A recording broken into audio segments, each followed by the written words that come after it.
Hey everyone, welcome back to the H.I.T Golf channel. Today, I'm going to be showing you all of the golf clubs that I currently use in my bag, giving you a full in-depth analysis. What's been good, what's been bad, what might I be looking at changing as we come into the off season, and also I've got a few little tricks and secrets and a few things that I've had in the bag for a long time. Almost call them lucky charms. First off, welcome back to the channel. Be sure to subscribe, be sure to like the video and leave a comment down below.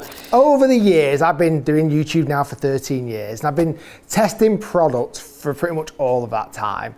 And I've had a very interesting journey with golf equipment. When I first ever started YouTube, I wasn't that interested in equipment. I know that sounds crazy, but over the years, starting to review a lot more products, starting to get my hands on the latest and greatest, I must admit I became addicted, and I still am, to golf products. Where I slightly fell into a bit of a hole was very quickly I would change clubs too often. The last few years, I've been really on it at not changing clubs too quickly and making sure every club in my bag actually suits me. And I feel like at the moment, this bag really does suit me. Let's kick things off. Let's go for the exciting things first. Let's go with the driver. So first off, under my customed RS head cover, which by the way, you can get online at rickshiels.com. Under here, I've been using this driver all year. And that's a long time for me, almost, and we're up to like 9 months of using this driver. This is the TaylorMade QI35 LS. When I got fitted for this driver, I'd actually just come off the back end of some speed training. My normal swing speed is about 110 miles per hour driver. Last kind of winter time, I was like, come on, I want to up that. I want to get that faster. And I did. I managed to go up to like 113, 114 on average. That's when I got fitted for this driver. Now, the reason why I tell you that is because I've had a very interesting journey with this driver this year. When I swing it fast and when I'm confident with this driver, I have never hit a driver straighter or longer, more consistently, and it feels and sounds and looks this good. Like that I mean, that is almost a perfect glowing review. However, over this year, my swing speed just slowly but surely has gone back a little bit more to default, around 110 miles per hour and even sometimes less. And that's when I found this driver hardest to control. I find that if my swing speed's up, this works a treat. When my swing speed goes down, it's a bit too low spinning. However, I'm back on the up again. The swing speed's starting to go back up again. I'm going to show you something in my bag that I've been working on with that. So spec-wise, this is 10.5 degrees, but it's been lowered in loft just a touch. I've got two weights, two 3-gram weights in the front and one 13-gram weight at the back, so it's not super low spin. This is a Diamana extra stiff 60-gram shaft again, which I got fitted for. And about halfway through the year, I put this on. This is a Tour Velvet mid-size grip, just slightly thicker. Sometimes again, when I'm swinging it, not great, my hands get involved, I end up turning it too far left. The mid-size grip definitely helped. I might even potentially go a bit thicker in the next few months. Like I said, I've loved this driver. I did experiment with a Fujikura Ventus shaft for a little bit when I was swinging really fast, and I'd like to get back to there. I want to take my journey with my driver back to 140, 115 miles per hour clubhead speed, then get my ball speed over 170 miles per hour. That's the goal. So again, I've been playing so many longer golf courses this year. I need distance. Like, it's evident I need to hit the ball further. Next club, and I must admit, this might be my favourite club in my bag. And I've got to give credit to Australian Ben, who works for the team. Everyone knew I used old Bluey for a long time. My old Cobra F7 3-wood. At the start of this year, I was like, no, I can't use it anymore. I need new 3-wood. Ben forced me to first off, test out the Callaway Elite 3-wood. I didn't love the fact it had a shiny crown, but apart from that, I loved it.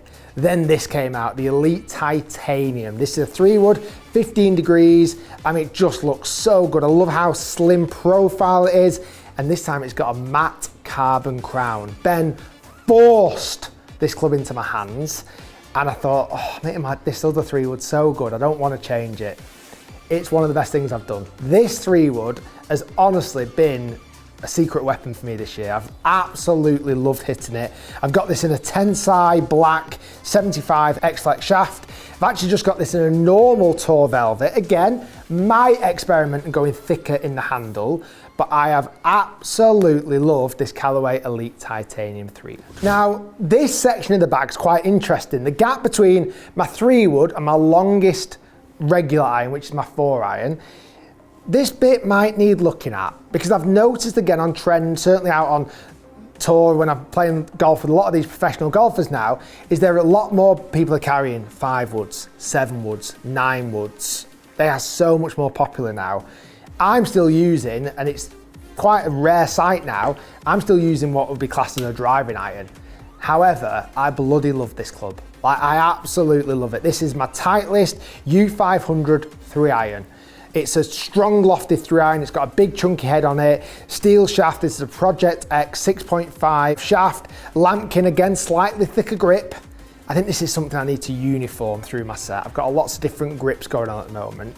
But this, if you told me right now, Rick, tee the ball up on this par 4 or par 5 and you have to hit the fairway for £1 million, this is the club I would choose. I just absolutely love this club. It doesn't seem to hit me that many horrendous ones. If it's bad, it's slightly right, slightly left, but not horrendous. But overall, this is a phenomenal club. And to be honest, personally for me, I can hit it low, I can hit it high, I can do lots of different things with it. If I'm gonna change it to a 5-wood or a 7-wood, it needs to be something spectacular, because I could see me using this until the head falls off. Okay, irons. Now, I carry currently 4 down to pitching wedge in these beauties. The TaylorMade P7 CBs, the cavity back TaylorMade irons. And I must admit, you know, I'm really starting to love the fact they're starting to look absolutely battered. Like, they've got dints, they've got chips, they've got wears, they've got actual, I must be hitting a lot more golf balls than normal. They're actually starting to see a bit of a wear pattern on the face. These irons, since I've put them in the bag, I don't even know how long ago now, it must be over a year ago, I can't fault them.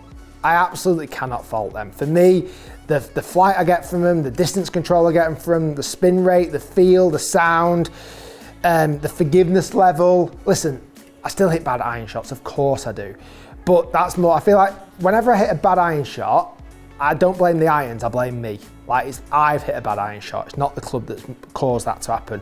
I love the fact that 4s, they've got a really nice soft feel. These are a Dynamic Gold X100 Tour issue shafts, regular length, and then I've got the standard Z grip on the Golf Pride here, standard. Again, like, I've just pulled 4 clubs out of my bag, and all 4 of them have got different grips on them. I definitely need to work on that. Really love these clubs. Really love the longer irons, the 4-iron. 6-iron has been, for some reason, a real favourite club in my bag at the moment. There's some scar tissue on the bottom of this club as well. This is when I had a little mess around with Ian Poulter in Orlando. I've got some really bad dints from some shots I was trying to hit out the trees. Every time. It's actually scary. But I really, really like them. I think they're just incredible clubs. Again, 4-iron down to pitching wedge, not too strong lofted, really just perfect for me. Okay, and then halfway through the year, I put some new wedges in the bag. I'd currently been using the MG4s from TaylorMade. I was like, they're all right, but I feel like I need something new. So just sporadically, I'll be honest with you, I didn't really have much rhyme and reason for this, just fancied a bit of a change. I put these in the Titleist Vokey SM10 wedges. So I've got a 50 degree, this is an 8 degree bounce F grind, so it's like a full grind, that's my gap wedge. I've got a 56 degree in 8 degree bounce M grind, which stands for manipulation. So the way that this grind is on the bottom, you can open it up, you can do a lot of more kind of bespoke things with that grind.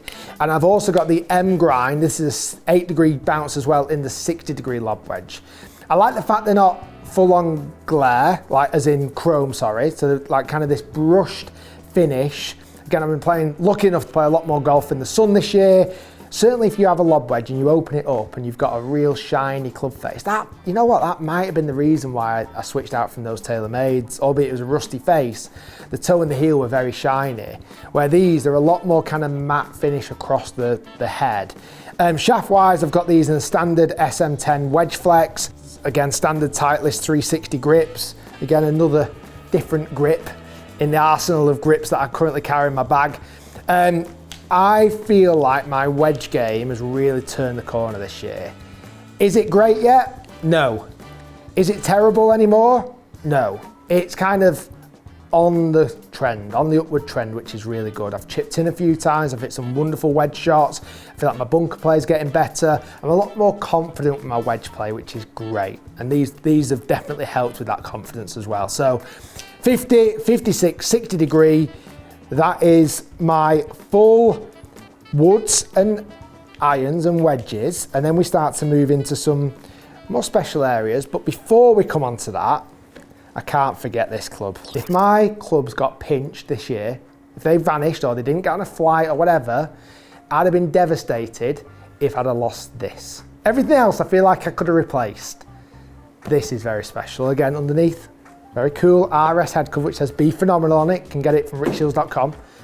This putter, I mean, me and the story of this putter, if you remember, I went for a putter fitting at the University of Loughborough, where Ping put on this really fancy, or what was deemed to be really fancy putter fitting. It cost a lot of money. And I was open with you guys, when I got this putter fitting, I wasn't impressed. It was fairly basic, if I'm honest with you.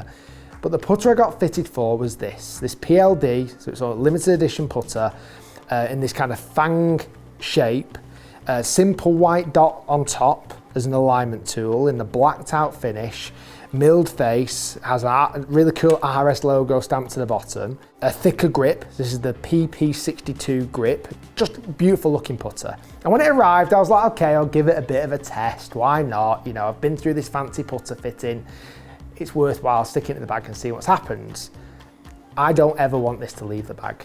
In fact, I've actually got a replacement for this, but I feel like this particular putter is special in its own right. I have holed more iconic putts with this putter in the last year and a half than I have with any other putter I've ever had on the channel. That is for a fact. I've holed some monster putts with this putter. Love it. Little flex. I've got an umbrella in case I need it. It's a Masters umbrella. It's pretty cool. I've had a debate with some of the guys in the team. I have my umbrella in the bag and they said it should be in the umbrella holder. I prefer it in the bag, but that's just me. This is a little tool I've been using over the last maybe month or so. If you've seen these, a lot of guys are using these, professional golfers are using these. This is called the Stack. It's a swing speed training device. And in this little box, you get these discs and they're all different weights. 100 gram, 75, 50, 45 and a 20. And you're basically using it with this app on your phone, and also you use this little gizmo. So this is a little swing radar, which again, by the way, I'm very, very impressed with. This is not a sponsored post. As you know, none of this is sponsored. I'm totally independent when it comes to golf equipment, hence why I've got TaylorMade, Callaway, Ping, Vokey. Like, I've got such a mixture of clubs in my bag. I'm not sponsored by any of these brands at all. And I'm not sponsored by this brand either, but this is a really, really cool device, the Stack. I have already seen swing speed increases of 1 or 2 miles per hour, and I've not really even started yet. I'm gonna pick up about 5 or 6 miles per hour clubhead speed with these devices this winter, guaranteed, I know I will. I've got a brand new rangefinder. This is a brand new Bushnell Pro X3 Link. Very, very nice. Golf ball wise, I use the brand new Titleist Pro V1 for alignment. Draw a really, really, really thin line to help with alignment. So again, these are really cool little things you can get. I'm sure you've probably seen them before, but they help draw lines on your golf ball with a nice little Sharpie. I typically go for a black line, looks nice and clean. This is my pitchfork So this is when I got this from when I played Augusta.